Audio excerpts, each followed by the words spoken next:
সকাল ৮টায় ঢোকার আগেই আমরা ভোরের দিকে লগ ইন করে রাখি যেন টিকিটটা কাটতে পারি। ভোরের দিকে লগ ইন করার পরে দেখি যে ৭টা ৫৯-এর দিকে আমরা যে টিকিট অনলাইন পোর্টালে চলে আসছে সবগুলো টিকিট, কিন্তু ৮টা ০০ হওয়ার পরে সব টিকিট দেখি যে শেষ হয়ে যাচ্ছে। যে তারা এরকম টিকিট কিনেছে, কেনার পরে এক টিকিট একজন ব্যক্তির টিকিট আরও ১০ জনকে বিক্রি করেছে, ১০ জনের কাছে বিক্রি করেছে। ট্রেনের টিকিট কাটার জন্য পশ্চিম অঞ্চল এবং পূর্ব অঞ্চল দুইটা জায়গার টিকিটের জন্য সময় নির্ধারণ করে দেওয়া হয়েছে।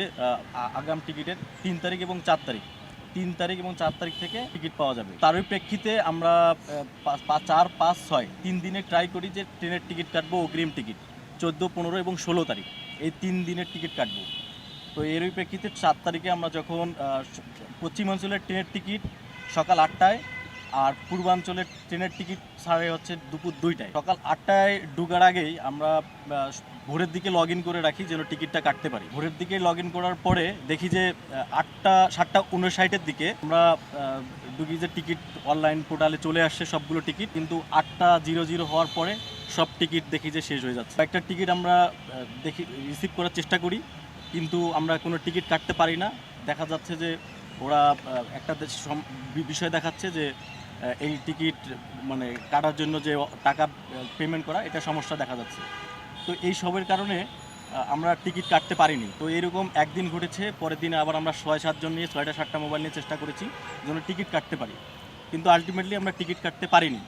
না পারার পিছনে কিছু কারণ আছে। তার অন্যতম কারণ, আমরা এরপরেই এই অনলাইন টিকিট কেনা বেচা যেগুলো গ্রুপ আছে, আমরা ওই গ্রুপগুলোতে দেখি যে অনেক টিকিট তারা বিক্রি করতেছে, পোস্ট দিচ্ছে যে আপনারা টিকিট লাগলে আমাদের সঙ্গে যোগাযোগ করুন, আমার ১৭ তারিখে, ১৫ তারিখে, ১৮ তারিখের টিকিট আছে, আপনারা যোগাযোগ করেন। তো এইগুলো নিয়ে আমরা যখন দেখি গ্রুপগুলোতে, তো কয়েকজনের সঙ্গে আমরা কথা বলি যে ভাই টিকিট পাওয়া যাবে কি না। তো ২-১ জনের সঙ্গে আমরা কথা বলে দেখেছি যে তারা এরকম টিকিট কিনেছে, কেনার পরে এক টিকিট একজন ব্যক্তির টিকিট আরও ১০ জনকে বিক্রি করেছে, ১০ জনের কাছে বিক্রি করেছে। সেই ১০ জনের কাছে টিকিট বিক্রি করার পরে ওই ১০ জন যেদিন ট্রেনে ভ্রমণ করার জন্য যায়, যে ব্যক্তি আসল মালিক সেও থাকে এবং বাকি ১০ জনও সেই টিকিট মালিক। এসে যখন ওই সিটটাকে সে দাবি করে সে সিটটা হচ্ছে আমার, কিন্তু আলটিমেটলি সে বলে যে এই টিকিট তো কাটা আমার, আইডি কার্ড তো আমার। তো এইভাবে অনলাইনে নানা ধরনের হয়রানির শিকার হচ্ছে সাধারণ জনগণ, এবং কি দেখা যায় যে এই টিকিট কালোবাজারির বিষয়টা সাধারণত কয়েকটা সিন্ডিকেটের কাছে গুচ্ছিভূত হয়ে চলে যাচ্ছে। তো আমরা এই বিষয় নিয়ে আজকে রেল মন্ত্রণালয়ে এসেছি। রেল ভবনে ডিজি মহোদয়ের সঙ্গে আমরা কথা বলার জন্য স্মারকলিপি দিয়েছি, কথা বলেছি।